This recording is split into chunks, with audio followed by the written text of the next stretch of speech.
Hello foodies, welcome back to Indian traditional foods. ఇవాల్టి simple recipe ఏంటి అంటే, అలాగే ఆంధ్రప్రదేశ్లో మాత్రం ఈ రెసిపీకి ఫుల్ ఫేమ్ ఉంది. అదేంటి అంటే ఫ్రై పీస్ బిర్యానీ ఎలా ప్రిపేర్ చేయాలా అనేది వీడియోలోకి వెళ్ళి చూద్దాం.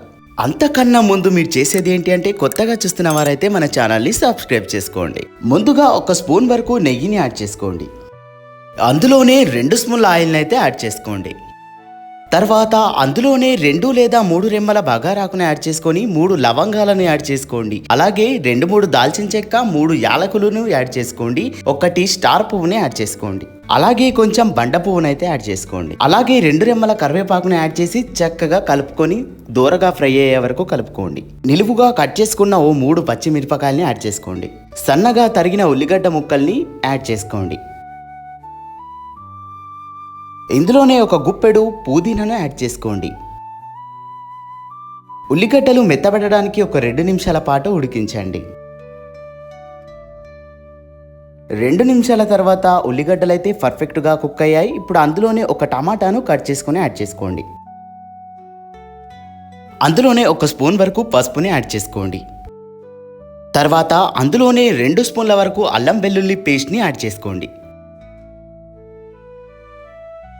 చక్కగా పచ్చివాసన అనేది పోయిన తర్వాత అందులోనే 2 స్పూన్ల వరకు కారాన్ని యాడ్ చేసుకోండి.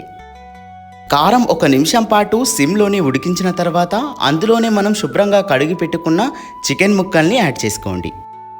ఇక్కడ నేను 1/2 కేజీ రైస్ని తీసుకున్నాను కాబట్టి 2 చెంబుల వాటర్ని అయితే యాడ్ చేసుకుంటున్నాను. ఎందుకంటే చికెన్ కూడా అందులోనే ఉడకబెట్టాలి కాబట్టి ఉడికిన తర్వాత 2 చెంబుల వరకు మనకు వాటర్ అనేది కరెక్ట్గా ఉండాలి. అందులోనే 1 స్పూన్ వరకు సాల్ట్ని అయితే యాడ్ చేసుకోండి. తర్వాత 1 కప్పు పెరుగునైతే యాడ్ చేసుకోండి. కరెక్ట్ చికెన్ అనేది మనకు 12 నిమిషాల వరకు ఉడికించాలి. 12 నిమిషాల తర్వాత చికెన్ అయితే మనకు ఉడికిపోతుంది. ఇప్పుడు పక్కనైతే తీసుకుందాం. అదే వాటర్లో మనం గంట పాటు నానబెట్టుకున్న బాస్మతి రైస్ని యాడ్ చేసుకుందాం.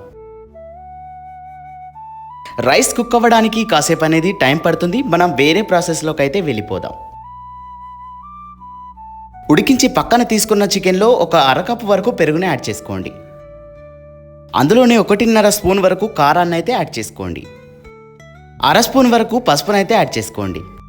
1 స్పూన్ వరకు అల్లం వెల్లుల్లి పేస్ట్ని అయితే యాడ్ చేసుకోండి. 1 స్పూన్ వరకు బిర్యానీ మసాలాను అయితే యాడ్ చేసుకోండి. చికెన్కి మసాలాలన్నీ పట్టే వరకు కలుపుకోండి. ఇలా కలుపుకున్న తర్వాత పక్కనైతే పెట్టేసుకుందాం. రైస్ అనేది కుక్ అవ్వడానికి మరో 3 నిమిషాలు అయితే పడుతుంది. ఆ లోపు మనం చికెన్ ఫ్రై పీస్ని ఎలా ప్రిపేర్ చేయాలో అనేది చూద్దాం. కడాయిని తీసుకొని అందులో 2 స్పూన్ల వరకు నెయ్యినైతే యాడ్ చేసుకోండి. అలాగే 4 స్పూన్ల వరకు ఆయిల్ని అయితే అందులోనే యాడ్ చేసుకోండి. అందులోనే 3 లవంగాలను అయితే యాడ్ చేసుకోండి. 2 రెమ్మల వరకు బగారాకు మరియు కొంచెం బండ పువ్వు, అలాగే 3-4 ఇలాచీల వరకు యాడ్ చేసుకోండి. నిలువుగా 3 పచ్చిమిరపకాయలను అయితే కట్ చేసుకొని యాడ్ చేసుకోండి. సన్నగా తరిగిన కొన్ని ఉల్లిగడ్డ ముక్కలను అయితే యాడ్ చేసుకోండి. అందులోనే 1 రెమ్మ వరకు కరివేపాకునైతే యాడ్ చేసుకోండి. ముందుగానే మనం కలిపి పెట్టుకున్న మసాలా చికెన్ని అందులో యాడ్ చేసుకుందాం.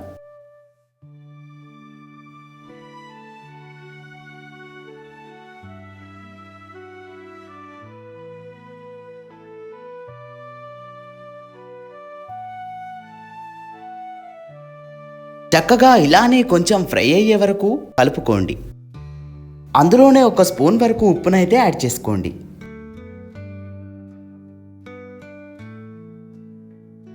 ఇక్కడ నేను కలరింగ్ కోసం రెడ్ కలర్ ఫుడ్ కలర్ని అయితే యాడ్ చేసుకుంటున్నాను.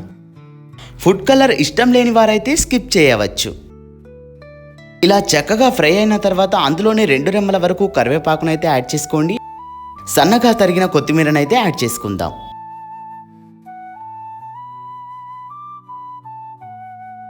చికెన్ ఫ్రై పీస్ అయితే రెడీ అయిపోయింది. ఇప్పుడు రైస్ ఎలా ఉందో అనేది చూద్దాం. రైస్ అయితే పర్ఫెక్ట్గా కుక్ అయింది. పైనుంచి అయితే నేను పుదీనానైతే యాడ్ చేసుకుంటున్నాను. అంతే ఎంతో సింపుల్గా చేసే ఈ బిర్యానీని మాత్రం ఫుల్ ఫేమ్ ఉంది. అలాగే ఈ బిర్యానీని కూడా మీ ఇంట్లో ప్రిపేర్ చేసి ఎలా కుదిరిందో అనేది కామెంట్ చేయండి.